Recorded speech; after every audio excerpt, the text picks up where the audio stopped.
The Gnostic Codex, Lost Gnostic Texts from Alternate Timelines, Volume 3, now resumes the continuation of the restoration of all things. These are not just scriptures, these are echoes, rescued from the ruins of silenced timelines. 3 more Gnostic texts, burned, buried, or never written here, now recovered, across threads where the soul remembers its shape. You do not read them, you walk through them. The Gospel of the Glass Tower. Overview. This text presents the soul's ascent as the climb of a vast transparent tower. Each level tests the climber's integrity. Lies fracture the walls. Only truth has weight that can hold. At the summit is no throne, but a mirror that reflects the climber's true form. It is structured as parables, some brief, others extended dialogues. Alternate history. Originated in a 3rd century Alexandria strand, where a circle of Gnostic teachers remained protected by a wealthy patron. In our timeline, fragments may have bled through into parables preserved under other names. Several sayings resemble later Desert Fathers' mysticism. The full Glass Tower Gospel was never transcribed here. Selected excerpts from the Gospel of the Glass Tower. Chapter 1. The Base. I placed my foot upon the first rung, and it sang, like crystal. The lyre beside me stepped, and the rung broke into dust. The tower does not fall by storms, but by falsehood carried within. Every step must be borne by truth alone. Chapter 2. The First Shatter. One man carried gold. The glass bent beneath his weight. One woman carried grief. The glass held her as air holds breath. The tower remembers nothing but the soul's measure. Speak false, and the wall will open like a wound. Chapter 3. The Midway Gate. Halfway up, I saw doors of glass with no hinges. I knocked, and my own voice answered back. I said, "I am whole," and the door cracked. I said, "I am broken," and the door swung wide. Chapter 4. The Transparent Host. There were angels of glass with hollow eyes. They asked me, "What sustains your climb?"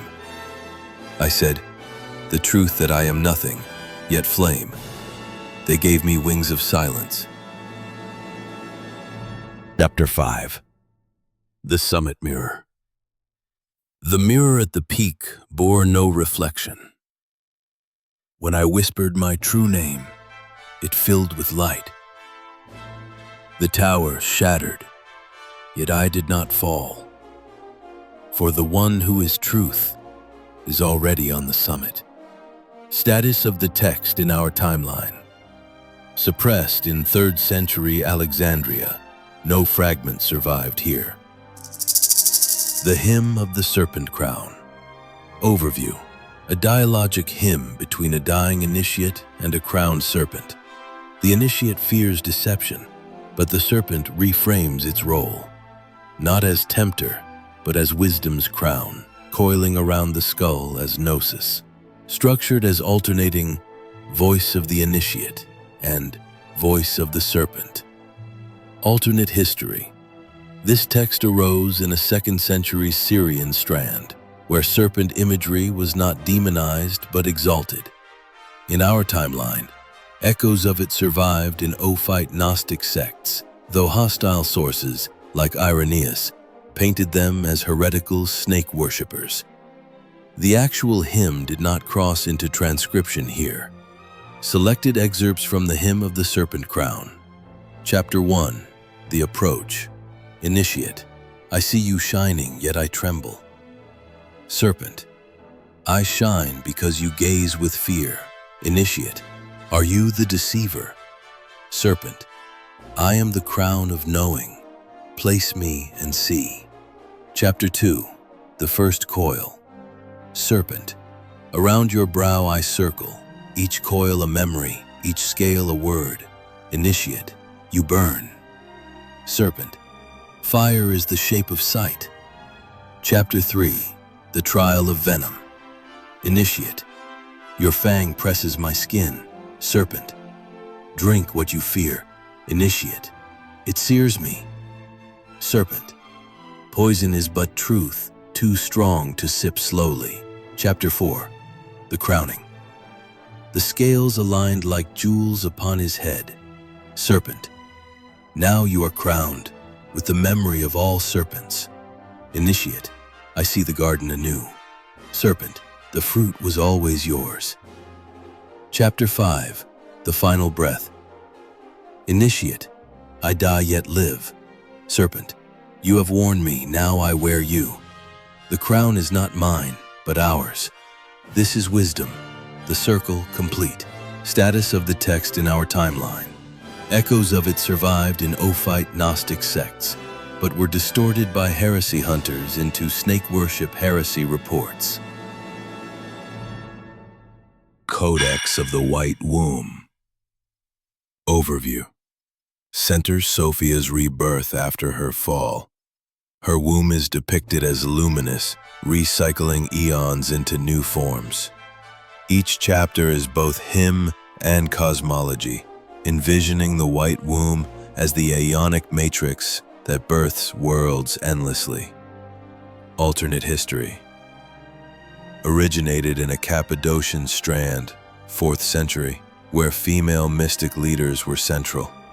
In our timeline, nothing like this survives, though echoes may have filtered into modern, channeled Sophia material during 19th, 20th century mystic revivals. Those channelings are fragmentary, never the full codex. Selected excerpts from Codex of the White Womb. Chapter 1. The Descent. Sophia fell through the black water. Her cry was the sound of eons breaking. Yet within her womb remained a single ember. The ember became a star. Chapter 2. The First Birth. From the white womb she birthed a flame. From the flame, the eons learned song. From the song, the worlds unfolded. Thus her fall became the first ascent. Chapter 3. The Cycle. Every eon dies into her womb. Every eon is born again in other guise. She is the wheel none can stop. Even the demiurge is swallowed and rebirthed. Chapter 4. The Bride of Light. The pleroma clothed her in veils of dawn. She is not the fallen, but the rising. The womb is white because it forgets no color. In her embrace, all are kin. Chapter 5. The Renewal. I saw Sophia kneel by a cradle of stars. She whispered, I was broken, yet I gather. I was forgotten, yet I bear remembrance. Enter my womb and be made whole. Status of the text in our timeline. Unwritten in this world. Only faint Sophia channelings of the 19th, 20th centuries echo fragments of its voice. Not all that was sacred was preserved, but not all that was lost is gone. These verses also survived, across silence, exile, and forgetting. And now, they remember you, too.